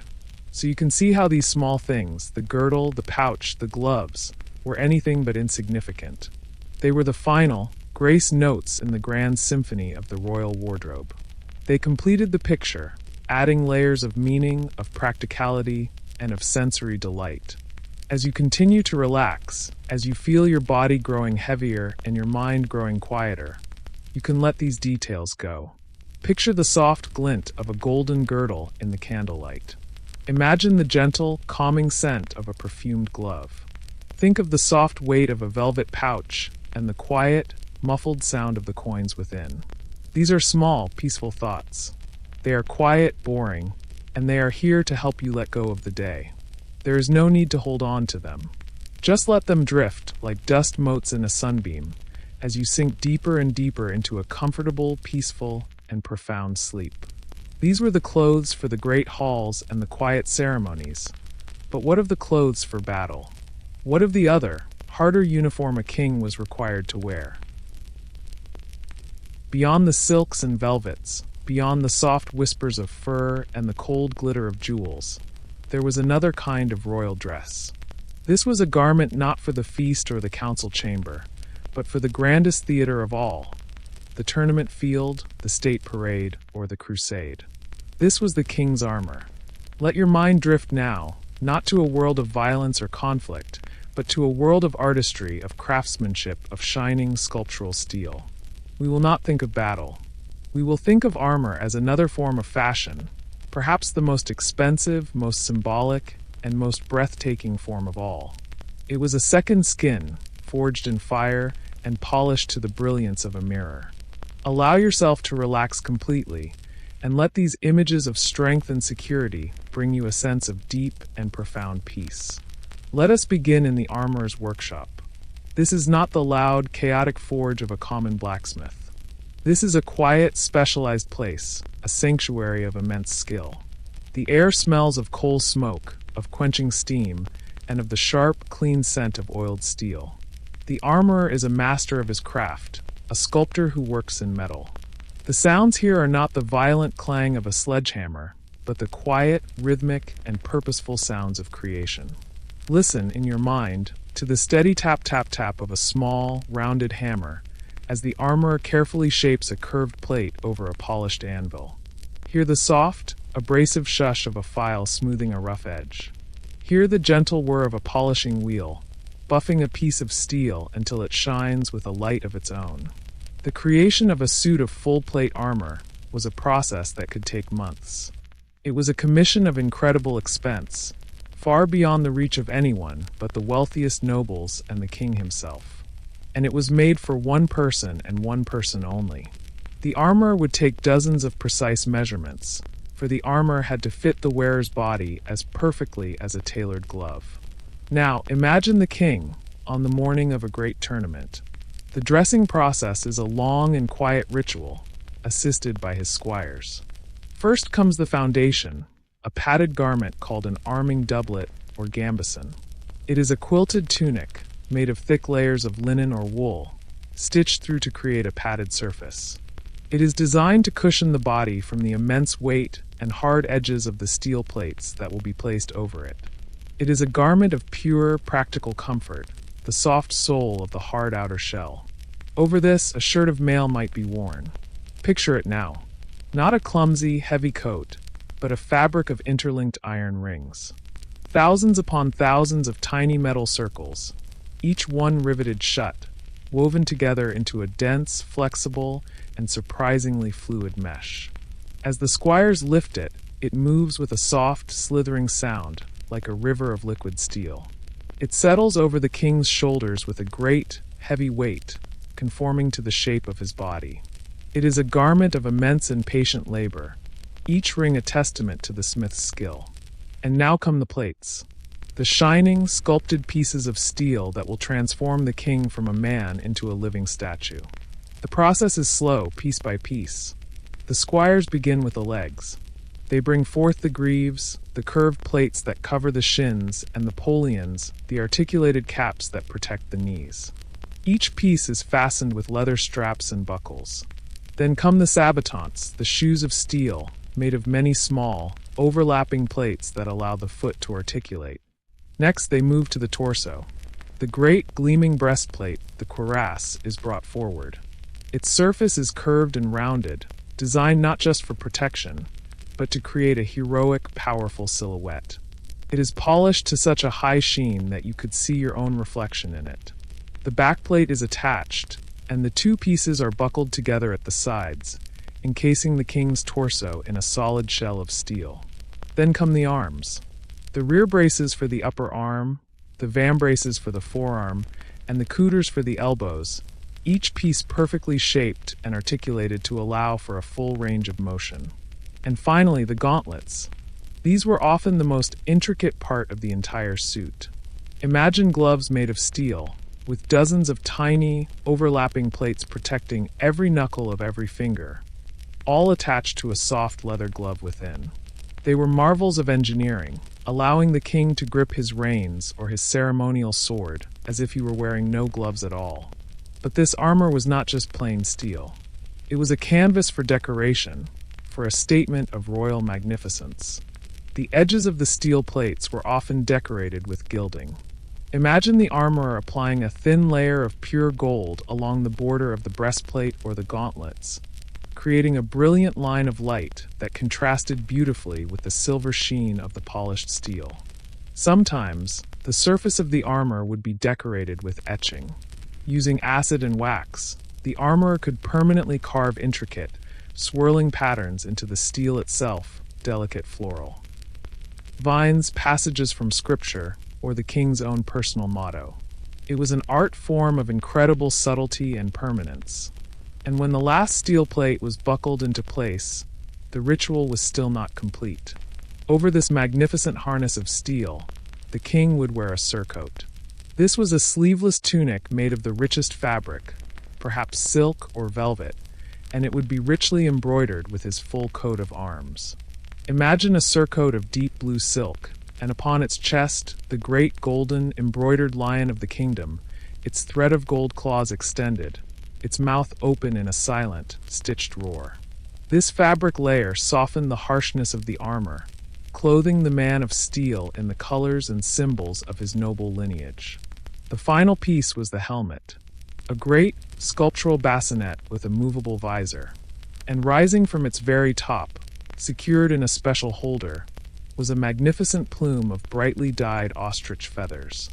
These feathers, imported at great expense, would add a final splash of vibrant color, red or blue or pure white, a soft, waving banner that would catch the wind. Now imagine the king, fully dressed. He is a tower of shining steel, of gold, of silk, of color. As he walks, the armor makes its own quiet, powerful music.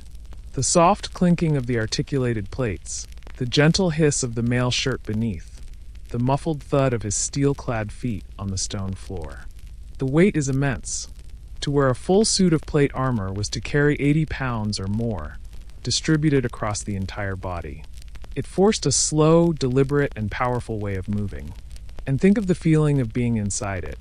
The world outside would seem distant, its sounds muffled by the steel helmet. Your own breathing would sound loud in the enclosed space. It is a feeling of being utterly, completely protected. A feeling of being untouchable, secure in your own world of steel and padding. As you lie in your bed now, you can let that feeling of security deepen your own relaxation. There is no need for armor here. You are safe. You are warm. You are completely at peace. Let the imagined weight of the armor be a comforting thought, and then let it dissolve into a feeling of wonderful lightness in your own body. Let the image of the shining, polished steel, gleaming in the soft light, be a calming, steady presence in your mind. There is no battle to be fought, no tournament to be won. There is only stillness and silence and the gentle pull of sleep. But whether in heavy steel or in soft, flowing silk, the story of medieval fashion, and our journey for tonight, is nearing a quiet and peaceful close. Before we let the medieval era fade into the mists of time, let us drift to another, more private ritual of the royal court. It is a ritual of comfort, of cleanliness, and of quiet luxury. It is the ritual of the royal bath. As you continue to relax, letting your body grow heavy and your mind grow still, you can imagine a world where the simple act of bathing was a ceremony, a rare and cherished moment of peace. For most people in the Middle Ages, bathing was infrequent and often uncomfortable. It meant a quick splash with cold water from a basin or a hasty dip in a chilly river. But for a king or a queen, a bath was an elaborate production, a carefully orchestrated experience designed to soothe the body and display the immense privilege of their station. There is no need to hold on to these details. Just allow the thought of warm water and gentle scents to deepen your own sense of comfort and relaxation. Imagine a private chamber, set aside just for this purpose.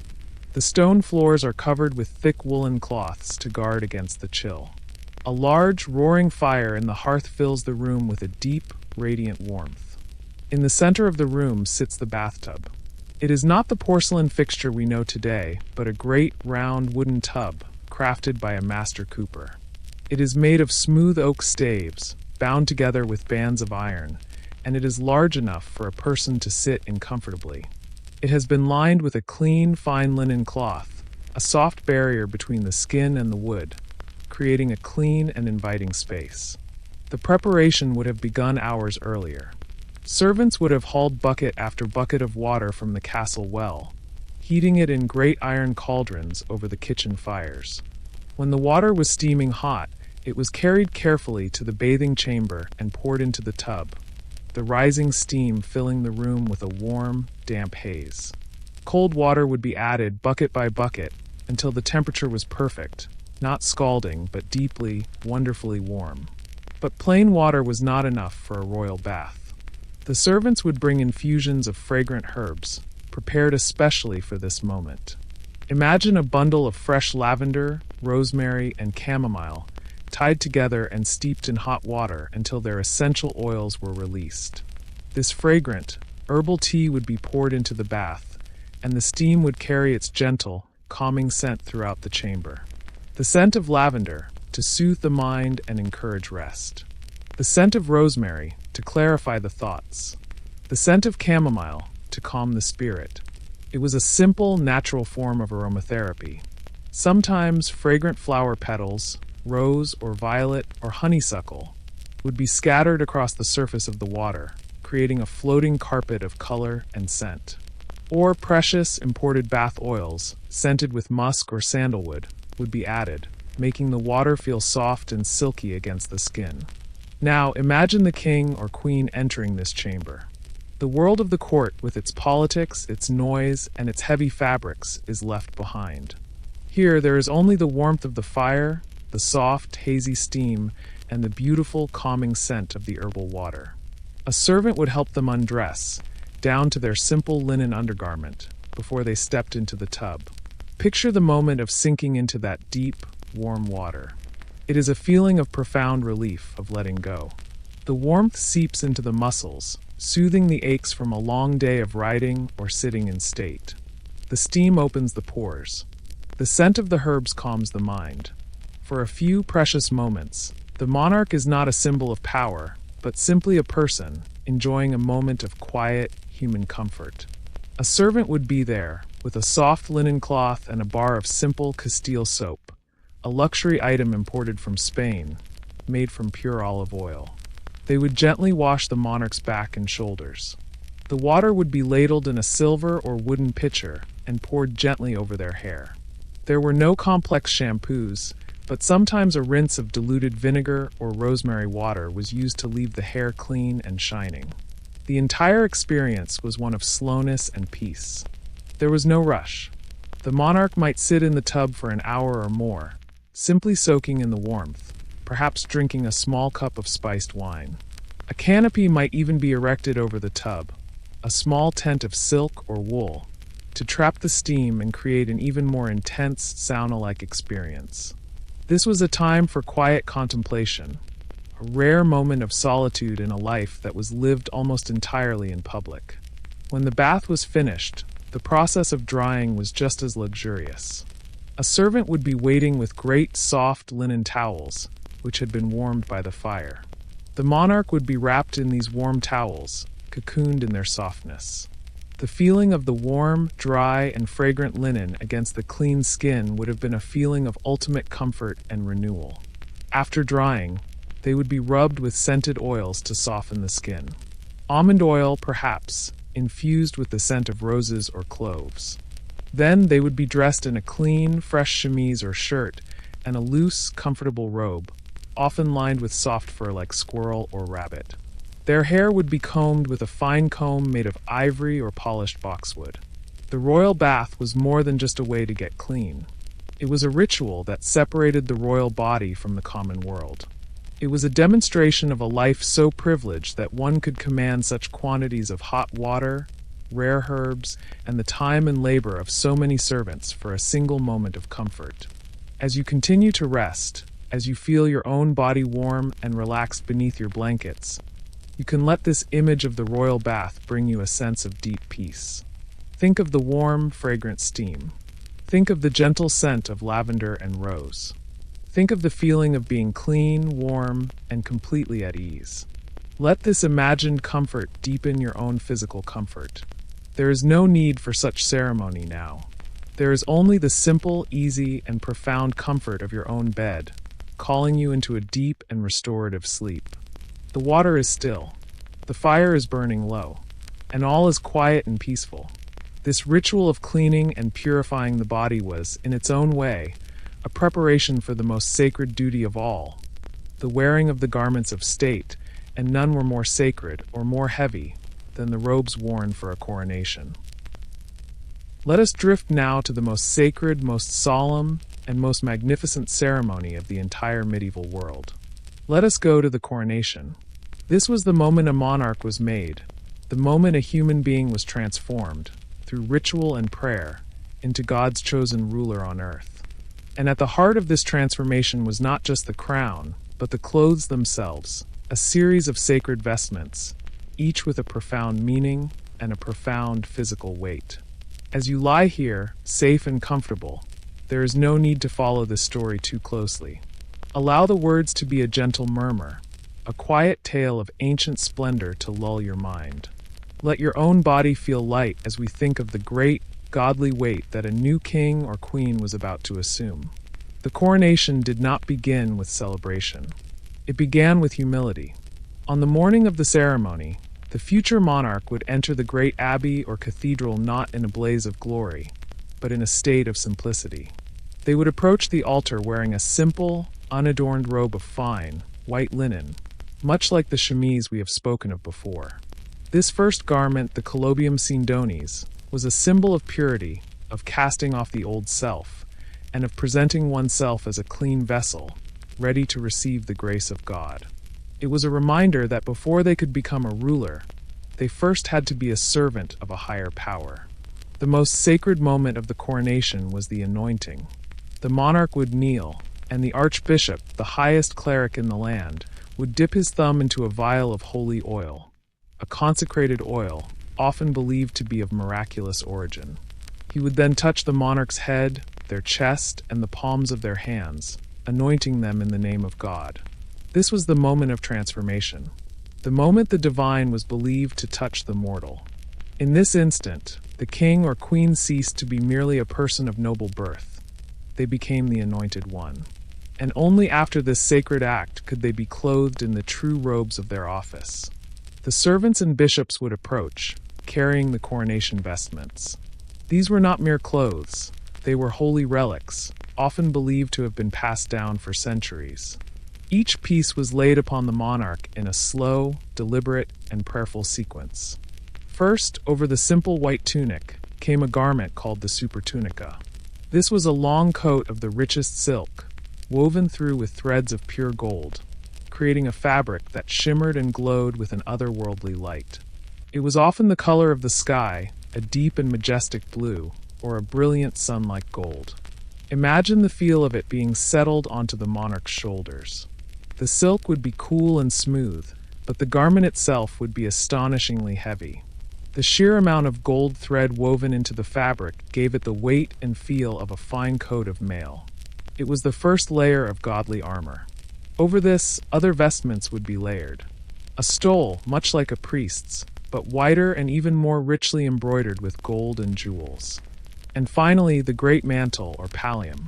This was the outermost robe, a vast, sweeping cloak of the heaviest silk velvet, often a deep, royal purple or a commanding crimson.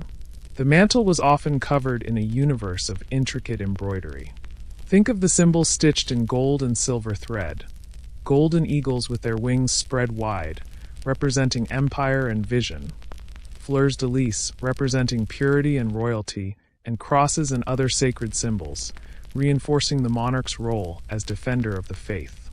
And upon this magnificent embroidered surface, jewels were sewn. Not just a few, but hundreds. Large, polished sapphires, rubies, and emeralds, each one encased in a simple gold setting, would be stitched across the shoulders and down the borders of the mantle. Ropes of pearls would be draped from the collar. The entire garment would glitter and flash in the light of the hundreds of candles illuminating the cathedral, creating an aura of pure, divine light around the monarch. The weight of this final mantle was immense. It was a physical burden, a constant and powerful reminder of the weight of the kingdom that now rested upon the monarch's shoulders. To stand, to walk, to move under the load of all these layers, the linen, the golden silk, the jeweled velvet, required immense strength and composure. The clothes themselves forced the monarch into a state of slow, stately, and almost statue-like stillness. With the robes in place, the regalia were brought forth. The golden spurs of chivalry were touched to the monarch's heels. The sword of state was placed in their hand. The orb, a golden sphere topped with a cross, representing the Christian world, was placed in their other hand. The scepter, a rod representing kingly power and justice, was also presented. Each object was cold, heavy, and made of pure gold.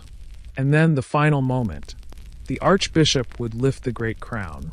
Imagine it heavy and solid, forged from gold and set with the largest and most precious stones in the kingdom's treasury. He would slowly, reverently, lower it onto the monarch's head. In that instant, the transformation was complete. The crowd would cry out, "Long live the king," or "Long live the queen." Trumpets would sound, their brilliant fanfare echoing through the high, vaulted ceilings of the great church. But for the monarch, sitting on the throne, the feeling would be one of incredible, almost crushing physical weight. The heavy crown on their head, the massive, jeweled robes on their shoulders, the cold, solid gold of the orb and scepter in their hands. It was the physical embodiment of absolute power, and it was a weight that they would, in a symbolic sense, carry for the rest of their lives. You can let the thought of that great weight go now. Let it dissolve, and feel the lightness and comfort of your own body, resting peacefully in your bed. There are no crowns to wear, no robes to carry. There is only the simple, easy feeling of relaxation. Let the image of the glittering gold and the deep, silent colors of the robes be a final, peaceful thought to guide you into sleep. The ceremony is over. The cathedral is quiet. The monarch is crowned, and the kingdom is at peace. All is still.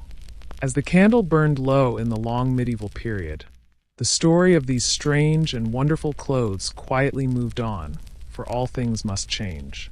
No era ends in a single day. There is no grand pronouncement, no sudden shift. Instead, it happens slowly, almost imperceptibly, like the tide turning in the deep of the night. A new idea takes root here. A new technology appears there. A new world is discovered across a vast ocean, and slowly, the old world begins to dream of a new one. And as the world dreamed, so too did its fashions. The rigid architectural and otherworldly silhouettes of the high medieval court began to soften, to round, to become more human. You can let your mind drift now into this gentle, hazy time of transition. There is no need to grasp the details of this change. Think of it only as a slow, inevitable sunrise, as one kind of light gives way to another. Feel the story coming to its natural, peaceful close, and allow that feeling of completion to guide you deeper into your own rest. Let us first revisit the Henan, that impossible conical tower that once graced the heads of noble women. Imagine it now, in the final years of the 15th century. It begins to lose its sharp, aggressive height. The cone becomes shorter, less severe. The point softens into a gentle curve. Slowly, it transforms into something new.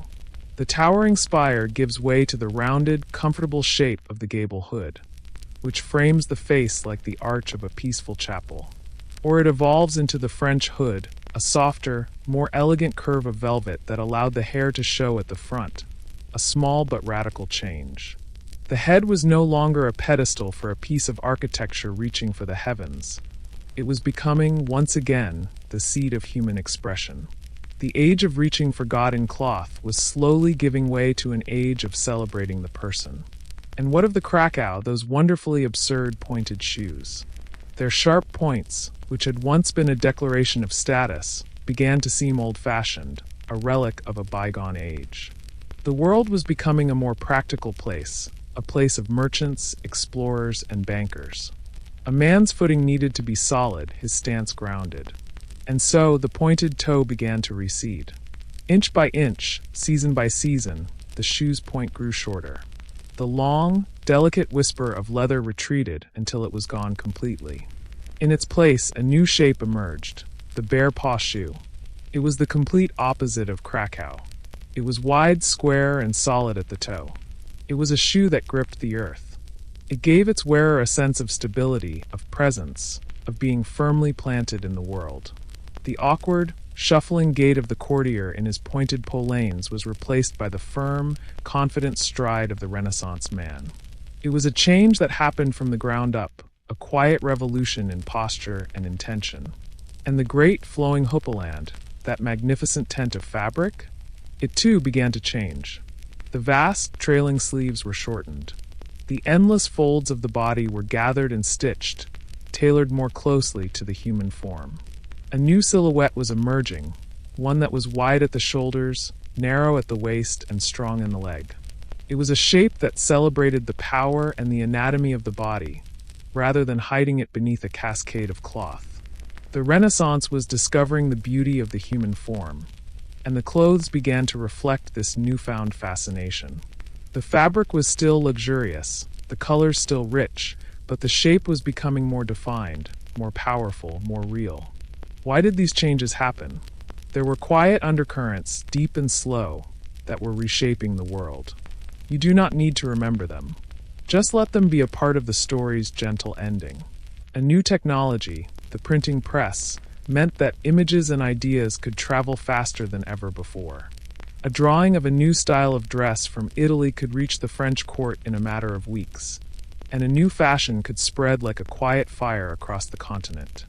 Great ships were beginning to sail across unknown oceans, returning with new materials, new ideas, and a new understanding of the sheer size and diversity of the world. And a new philosophy, what we now call humanism, was taking hold. It was a renewed interest in the art, the literature, and the ideas of ancient Greece and Rome. It placed a new value on human intellect, on human creativity, and on the human body itself. But even as these old fashions faded, the purpose of royal clothing remained the same. It was still a language of power. The velvets were still deep and rich, the silks still shimmered, the jewels were still heavy, and the embroidery was still magnificent.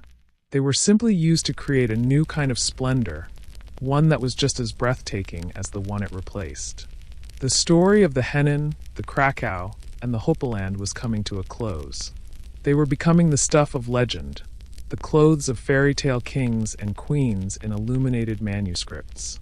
They belonged to the old world, the world of Gothic arches, of chivalry, of a rigid and unchangeable social order. The new world would have fashions of its own. And so we can let them go now. Let the image of the pointed shoe, the towering headdress, and the trailing sleeve fade gently from your mind. Let them dissolve into the soft, quiet mists of history. They are just dreams now, echoes from a time that has long since passed. Their story is told. The great, heavy garments have been put away in their cedar chests. The castle is quiet. The fires are burning low, and the world is settling in for a long and peaceful night. The threads of this story are now woven, and it is time for our journey to come to a peaceful end. Tonight, we have traveled far. We have drifted through the cold stone halls of castles, and we have felt the imagined weight of velvet and fur upon our shoulders. We have seen the impossible height of a queen's headdress and the ridiculous length of a nobleman's shoe. We have admired the deep, glowing colors of the dyer's vat and the patient, glittering work of the embroiderer's needle. As your mind continues to float through these quiet halls of history, you can let all these details drift away now. Let them go like dust motes dancing in a fading sunbeam. They have served their purpose. They have given your mind a peaceful place to rest, a gentle story to follow as your body finds its own deep and comfortable sleep. Tonight, we've wrapped ourselves in the heavy velvets and fine linens of the past. We have worn the weight of crowns and the burden of splendor.